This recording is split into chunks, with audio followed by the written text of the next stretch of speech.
የአዳም ዘር መሆኗ እንዲታወቅ ሞተች እንጂ በሷ ላይ ሞት ርስት የለውም። ምክንያቱም ቅዱስ ጳውሎስ እንደነገረን የኃጢአት ደመወዝ ሞት ነው ይላል። እንግዲያውማ ድንግል ማርያም ኃጢአት ከሌለባት የምን ደመወዝ ሞት ከሷ ይኖረዋል? የለባትም። የሞተችው ሰው ስለሆነች ነው። የልጇን መንገድ መከተል ስለነበረባት የአዳም ዘርም ስለሆነች ነው። ሚስትም ስታጩ ቃለ እግዚአብሔር የምትቀዳውን ነው ማጨት። ሰቃዊው ሕዝም ከናፈረ ዘማ የተባለችውን ያይደለም።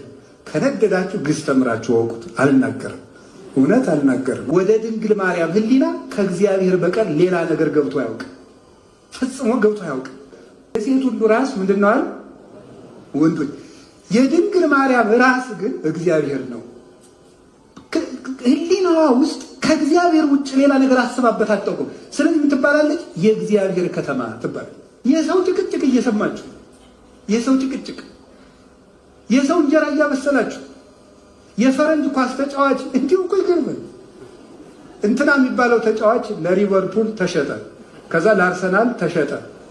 ቢሸጥ ለአንተ 10 ሺህ ብር ልኮልሃል እንዴ? እኔ እውነቴን እኮ ነው የምነግራችሁ። ለእናንተ የምትኖሩት መቼ ነው? ለኳስ የምትኖሩት ለሰው መኖር የምናቆመው መቼ ነው? ታውቃላችሁ ዲያብሎስ እንዴት እንደተጫወተ። እኔ በማንነቴ እኮራለሁ ስንል ደግሞ እንኳን ነፍ። ስለዚህ አሁን ይህን መጽሐፍ የጻፈው ጃማይካዊ ነው። ወደ ክርስትና ተጠምቆ የጻፈ ጽሑፍና እዚያ ላይ ሲጽፍ እንደዚህ ብሎ ተናግሮ በጣም ሲደንቀኝ ነበረ። ለሁሉም ነገር የሴት ሁሉ ራስ ምንድነው? ወንዶች። የድንግል ማርያም ራስ ግን እግዚአብሔር ነው። ሕሊናዋ ውስጥ ከእግዚአብሔር ውጭ ሌላ ነገር አስባበት አታውቅም። ስለዚህ ምን ትባላለች? የእግዚአብሔር ከተማ ትባላለች። የእግዚአብሔር ከተማ ማለት ምን ማለት ነው? በከተማ ውስጥ የገሌ ከተማ ከተባለ ይኖርበታል ማለት እንደሆነ ድንግል ማርያም ሕሊናዋ የእግዚአብሔር ገንዘብ ነው። ሌላ ነገር ምንም ርስት የለውም እሷ ውስጥ። የሰይጣን ሕሊና፣ የሥጋ ሐሳብ፣ ወንድ ሳላውቅ የሚለው ይሄንን የሕሊና ማህተም የሚመለከት ነው። እና ሞት በእሷ ላይ ርስት ያጣው የአዳም ዘር መሆኗ እንዲታወቅ ሞተች እንጂ በእሷ ላይ ሞት ርስት የለውም። ምክንያቱም ቅዱስ ጳውሎስ እንደነገረን የኃጢአት ደመወዝ ሞት ነው ይላል። እንግዲያውማ ድንግል ማርያም ኃጢአት ከሌለባት የምን ደመወዝ ሞት ከሷ ይኖረዋል? የለባትም። የሞተችው ሰው ስለሆነች ነው። የልጇን መንገድ መከተል ስለነበረባት የአዳም ዘርም ስለሆነች ነው። እንዲህ ያለች ከተማ ነበረች። እናማ ወደ እሷን ተንተርሶ ያዕቆብ ይኸውላችሁ ከመሰላሏ ስር የተኛ ሰው በመሰላሏ እላይ ጫፏ ላይ ካለው ንጉሥ ጋር ይገናኛል። ከድንግል ማርያም ስር የወደቀ ሰው ከመሰላሏ ጫፍ በሕሊናዋ ከተማ በማህፀኗ ከተማ ካደረው ከንጉሥ ክርስቶስ ጋር ይገናኛል። እኔ ከመሰላሉ ስር አልተኛም ካልክ ንጉሱ ከላይ ተቀምጦ ግን መገናኘት እንደማትችል እወቀው እላለሁ። እንደዚህ ለሚል ሰው ነው። እናንተ ግን እድለኞች ነን። ከዚች መሰላል ስር ወድቀን ንጉሱ ከከተማዋ ላይ ሆኖ ብርሃኑን በደኛ ያወርዳልና መላእክትም ወደኛ ይወርዳሉና። እዚያ በኋላ ያዕቆብ ሄደና ሶሪያ ሲደርስ አንድ የውሃ ጉድጓድ ደረሰ። ከውሃ ጉድጓዱ ሲደርስ ምን ሆነ? ሰው እረኞች ተሰብስበው ትልቅ ደንጊያ ተገጥሞ ነበር። ያን ገጥሞ ማጠጣት ከፍቶ ማጠጣት አቅቷቸው ደካሞች ስለሆኑ እሱ ምንድነው የማታጠጡት? አይ ብዙ ካልሆን ብቻችን አይሆንልንም አለ። ያዕቆብ ክንደ ብርቱ ነው። ብቻውን ብድግ አረገና አጠጣላቸው። ብቻውን። ያ ደንጊያ ቤተክርስቲያንን ተጭኗት የነበረ ርግማን። ተሰብስበው የነበሩት እረኞች ደግሞ ያንን መርገም ማንሳት ያልቻሉ ነቢያት ነበሩ። ያዕቆብ ክንደ ብርቱ ማለት መኑ ይተአደወ ለወልድ ሁየስ መልዑል መዝራዕተ የማኑ የሚባለው ጽኗ ኃይል ክርስቶስ ነው። እሱ ነው ያንን ብድግ ያደረገልን። 5000 ዘመን የተጫነንን ደንጊያ ያነሳልን መዝራዕቱ የአብ ክንዱ የሚባለው ወልዱ ኃይል ክርስቶስ ስገው ቃል ክርስቶስ ነው። ሸክማችን ያነሳልን።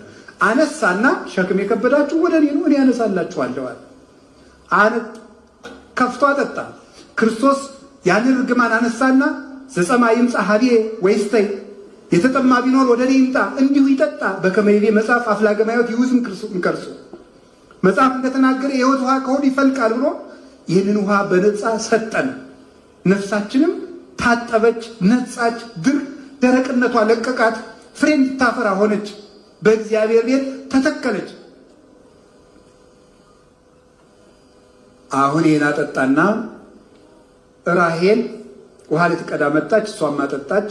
እቤቷ ወሰደችው። ተነጋገሩ ዝምድናቸውን። ሚስት ሆነችው። መጽሐፍ ቅዱስ ላይ አንዳንድ ነገር በጣም ይገርማችኋል አይደል? እንደው የትልልቅ ሰዎች ሚስቶች ውሃ ሲቀዱ የሚታጩት ለምን ይመስላችኋል? ይገርመኛል። የሙሴ ሚስት ውሃ ስትቀዳ ነው የታጨችው።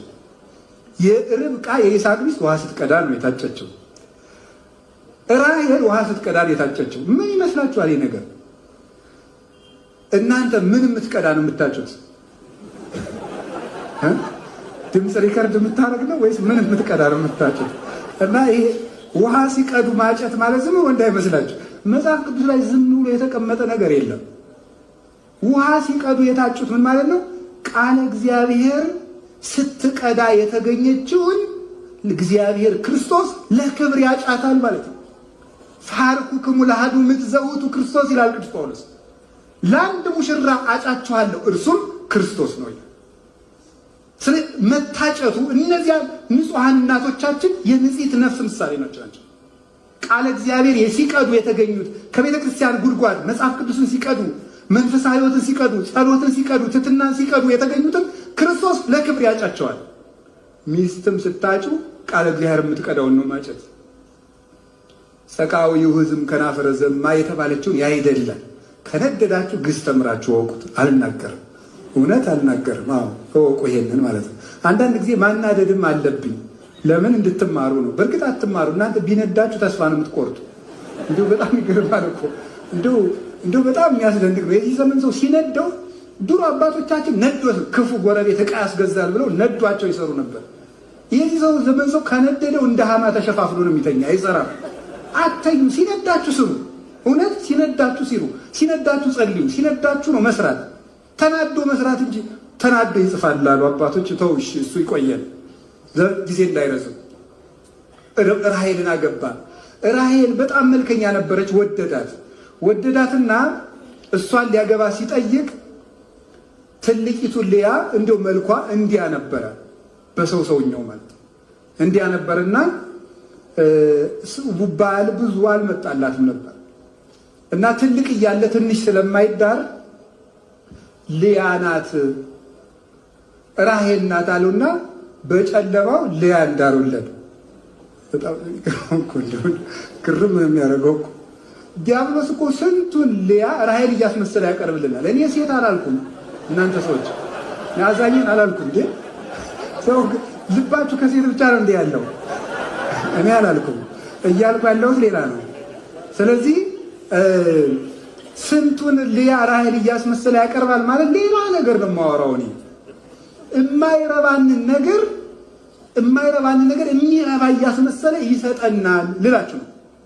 በምንወደው ነገር ተቀብቶ የሚገለን ነገር ሊቀርብልን ይችላል። በምንወደው ነገር ተሸፍኖ የሚያጠፋን ነገር ሊቀርብልን ይችላል። እሱ ነው ነገራችሁ የፈለግኩት። በራሔል ስም ልያ ያቀረበችለት ሲያያት ልያ ሲነጋድል ሁሉ ስለ ያ መሆኑ የታወቀ አይምሯችን ሲበራልን ነው። ችግሩ የኃጢአት ክፋቱ የሚታወቀው ሰርተው ሲጨርሱት ነው የሚያስጠላ። ሲሰሩት አይጠላም፣ ሲጨርሱ ነው። ወሶበ ተረክቦ ለኃጢአቱ ይጸላ ያለው ቅዱስ ዳዊት ይሄንን። ከዚያ በኋላ እንዴት እንዲህ ታደርገኛለህ አለው። በል እንግዲህ ራሔልን ስጠኝ ካልክ ሌላ 7 ዓመት ተገዛ ነው። ለራሔል 7 ዓመት ተገዝቷል። 7 ዓመት ሌላ 7 ዓመት። ከዚያ በኋላ ደመወዝ ስጠኝ አለው። ደግሞ ሌላ 7 ዓመት ተገዛ። ራሔልንም አገባ። ስንት ሆነ? ለራሔል 7 ተገዝቶ ልያን አገባ። እንደገና ስጠኝ ሲለው ሌላ 7 አስገዛው። እንደገና ደግሞ ለደመወዝ አለና 7 ስንት ሆነ? እኔ መጽሐፍ ቅዱስ ላይ አንድ የሚያስደንቅ ነገር ለያዕቆብም እነዚያ ቀኖች እንደ ጥቂት ቀን ሆኑለት ይላል። ምክንያቱም ራሔልን ይወዳት ነበርና 21 ዓመት ስለ ራሔል ውበት ጥቂት ሆኖ ተነገረ። ይሄን ሊቃውንት ሲተረጉሙ ስለ መንግስተ ሰማያት ውበት ብዙ መከራ እንደ ጥቂት ይቆጠራል ይላል። ራሔል የተባለች መንግስተ ሰማያት ስለሆነች እስመ ተስፋ ያቀልሎ ለጻይረ ምንዳቤ ይላል ዜናው። ተስፋ መከራን ያቀላል ይላል። ከዚህ በኋላ መጨረሻ ላይ ላባ አጎቱ ዝም ብሎ እያታለለ ይገዛዋል። አንድ ቀን እንዲህ ብሎ ጠየቀ። እየጨረስን ነው ትምህርታችን። ኢተአምርኑ ከመ ተቀነይኩ ለከ እንደተገዛውልህ አታውቅም? ሚ መጠን እማንቱ እንስሳህ ከባህቤ እኔ የጠበቅኳቸው በጎችህ ስንት ናቸው? እስመ ህዳጣን እማንቱ ጥቂት እኮ ነበሩ። ወባረኮን እግዚአብሔር በእግረ ዚአዬ እኔ ወጥቼ ወርጄ ስጠብቃቸው ጊዜ የኔ እግር ካንተ ቤት ሲገባ ጊዜ እግዚአብሔር እኮ በእኔ በጎችህን ባርኮልህ ነው አለና ማይዜኑመ እገብር አንሰ ቤተ ለርሴ እኔ ለራሴ ቤት የምሰራ መቼ ነው አለ። እስኪ እርሱም በሉ እኔ ለራሴ በሉ ቤት የምሰራ መቼ ነው በሉ። ማን ነው እንደዚህ ያለ? አባታችን ማን ነው? ያዕቆብ ነው። ሁል ጊዜ ላንተ 21 ዓመት አንድ ጊዜ በአንዲቱ ልጅ አንድ ጊዜ በአንዲቱ ልጅ አንድ ጊዜ በደሞዝ እያመካኘ 21 ዓመት ላንተ ቤት አኖርከኝ፣ ለኔ ደግሞ ቤት የምሰራ መቼ ነው አለ። ከዚያ በኋላ ምን ልስጥህ አለው። መስጠቱን ተወውና እኔ ማፈራውን አትወሰድብኛል፣ መስጠቱ ይቅርብኝ። ከዚያ በኋላ ምን አደረገ? እኔ ዝጉርጉር በጎችን ልጠብቅ፣ ዝጉርጉር በግ ሲወለድ ለኔ ይሁን፣ ሌላውን አንተ ውሰድ አለ። እሺ ያዕቆብ 3 በትሮችን አዘጋጀና አንዱን ቅጥልጣል አደረገው። ቅጥልጣል ማለት ዝጉርጉር ማለት ነው። ይሄ ማለት ለምሳሌ 5 ሴንቲሜትር እዚህ ላይ ይልጠውና እዛ ደግሞ ጥቁር ያደርገዋል። ቀጥሎ 5 ሴንቲሜትር ይልጠዋል። እንደዚህ ያደረገ ዝጉርጉር አደረገው። ቅርፍቱን ነጭና ጥቁር ሆነ ማለት ነው። ከዚያ ሁለቱን ጨርሶ ላጣቸው፣ አንዱን በትር ብቻ ዝጉርጉር አደረገው። በጎቹ ሲጠጡ ውሃ ሲጠጡ ያዕቆብ እነዚያን በትሮች እያሳየ ያጠጣቸዋል። ከኋላ አውራ በጎችና አውራ ፍየሎች አንድ ይሆናሉ። ፍየሎቹና በጎቹ እየጠጡ አውራዎቹ ደግሞ ከሴቶቹ ከአንስት በጎችና ፍየሎች ጋር አንድ ይሆናሉ። ያን ጊዜ ውሃውን እያዩ ሲጠጡ እነዚያ ወይም ደግሞ ውሃው ውስጥ ቅጥልጥል በትር ስላለ ዝጉርጉር በትር ስላለ በጎቹ ዝጉርጉር ጸነሱ ይላል። በዚያው አንድ ሐሳብ ልጸንሳችሁ ልንገራችሁ። ሴቶች ወንድ ሌላ ወንድ በተመኙበት ቀን ከባላቸው ጋር አድረው ልጅ ከጸነሱ ያኛውን ሰው የሚመስል ነው የሚጸንሱ። ተጠንቀቁ ማለት ነው። ስለዚህ ያ እንዳይሆን፣ እንደዚያ ከሆነ ምን ችግር ሊገጥማችሁ ይችላል? ምን ሲባል ያን ሰው የሚመስል ልጅ ወለድሽ እያለ ቢቀጠቅጣችሁ የራሳችሁ ጉዳይ። ስለዚህ ከባሎቻችሁ ውጭ አትመኙ ማለት ነው። ወንዶችም እንደዛው። አዎ። ስለዚህ በጎች እኮ ነው ያስረዱን መጽሐፍ ቅዱስ። እኔ እንደዛ አላልኩም። መጽሐፍ ቅዱስ ሲጠጡ እንደዚያ ይጸንሱ ነበረ። ዝጉርጉር እግዚአብሔር እንደታያችሁ ሀብት እንደሚሰጡ ዝጉርጉር ሰጠው። ከዚያ በኋላ ያዕቆብ እንግዲህ አሰናብተኝና ወደ አባቴ ሀገር ልሄድ ብሎ በጎቹን ይዞ ልጆችን አፍርቶ 12 ነገድ ሆኖ 4 ሚስቶችን ይዞ 4 ሚስቶች ማግባት ይገባል አይገባም የሚል ጥያቄ አታንሱ። ሌላ ቀን እዚሁ ሰባኪ ወንጌሉ ያስተምሯችሁ። እሺ እዚሁ ተማሩ። ያዕቆብ ለምን 4 አገባ እንደገና ዛሬም እንዳትሉ ደግሞ ይሄ ሌላ ምስጢርና ታሪክ አለው። እሱም በሌላ ቀን ተማሩት፣ ርዕሳችን ስላልሆነ። ያዕቆብ ብቻውን ወጥቶ በስቶ ተመለሰ። ስለ ሁሉም እግዚአብሔር ይመስገን። እንዲያ ከሆነ ወደ ሐሳባችን እንምጣና ትምህርት ይላጠቃለሁ። ያዕቆብ የተባለ ክርስቶስ ነው። እስኪ ክርስቶስ በሉ። ላባ የተባለ ዲያብሎስ ነው። ላባ ማለት ማን ነው? ዲያብሎስ ነው። ያዕቆብ እድሜ ዘመኑን ሁሉ ወይም 21 ዓመት ሲለፋ ይኖረ ስለማን ነው? ለማን ነው ሲለፋ ይኖረ? ለላባ። ይሄ 7 ፍጹም ነው። በዕብራይስጥ ታሪክ ባህል ለምሳሌ በእኛ ሀገር 10 ፍጹም ነው አይደል?